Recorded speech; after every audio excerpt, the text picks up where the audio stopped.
Please subscribe, like, and share. Manhyia Kuntanase eboyi na yo kan sa pepe peneti sa pepe peneti nchen bia ni o ba pe no hema o no hema nanso oni ha sisi ti meda nana otumfu ase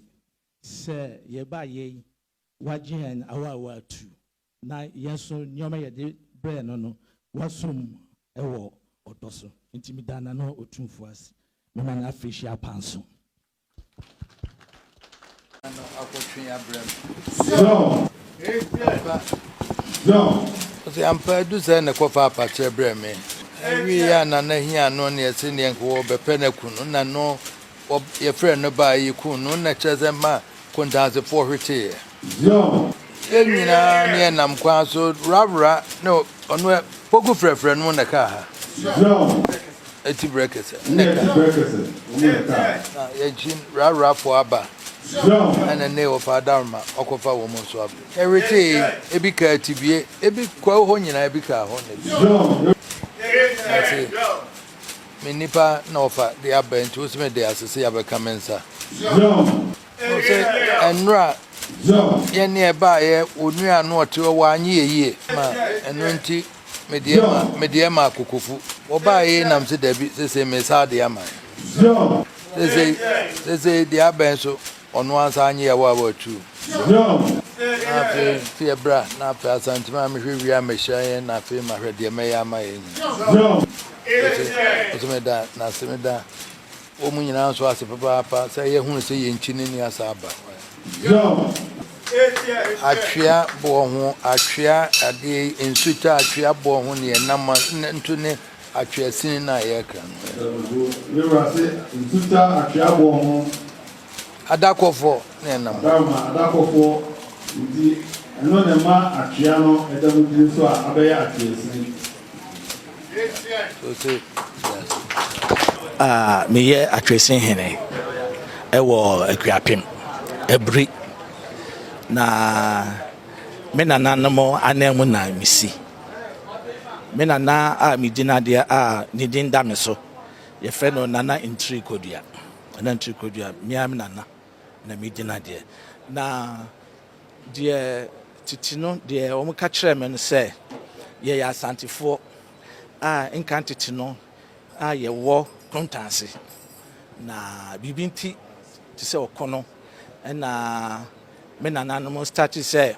wo mu free Kuntanase akopɛ baby akotena itinu wo mu kono mpenifo no ma wo mu kra say kra nsuo yi na wo mu nti wo mu duru baby na sense kom de wo ma wo mu obi anum bi na nsuo no so wo mu nom wo kra ni mu akra no emu nsuo ensada iti wo mu nama na wo ko pray baby wo mu kwai no so na nsu bi da ho ye friend no nana osudum eti ho na wo mo start say ade asenti no wo mo eda ama ade achi na say ade achi a na wo matoa wo mo akwantuo so ade achi ya na baby wo mo de kra no siye no ade achi ya na kra no ayira asan nsuo na wo kra no mu no atene kɔ nsuo na wo mo kɔto na eda no mu ntino ho ɛno so sade a ya akontro no Atweasin ntina Atweasin impeninsam sana baye ene de ya ye baye yen nuanom Kuntansefo na ye ne wo mo ho na osi ahene a owo odi ade ma me wo Atweasin oye doctor wo Kumasi memu iti oho no na onya okenkan history eno hu se ye free Kuntanase into no o ma no ko Kuntanase ho nko yini hu adi kire Kuntanase hene iti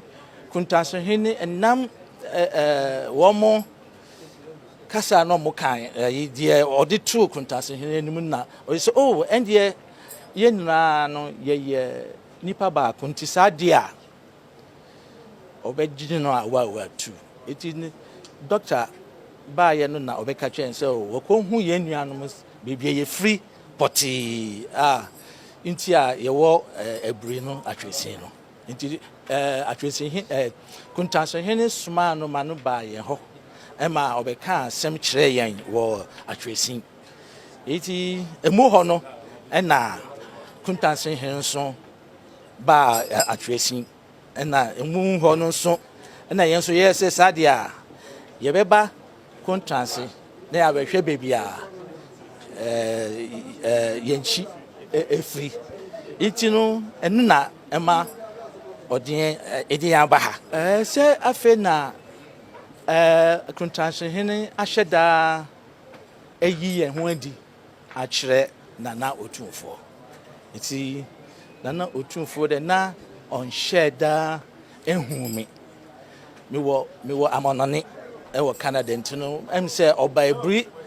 mfie bi a etwem oba na meni ho iti nya ya mabei ana Kuntanase hene se waka ye ho asem a kire Nana Otumfo enti na due ana ye dai wo se ye ayi ye sheda yi ye ho adi e de be kire ye nana enti no ye dana se wagye yen awa tu wagye yen nso aka Asanteman ho enti ye sesi ade migye han ka se ye Asantefo a ye hye Nana Otumfo ase ye besomo no se de Asante kro bia esomo no Atweasin enso abeka no ho ye somo no se de fata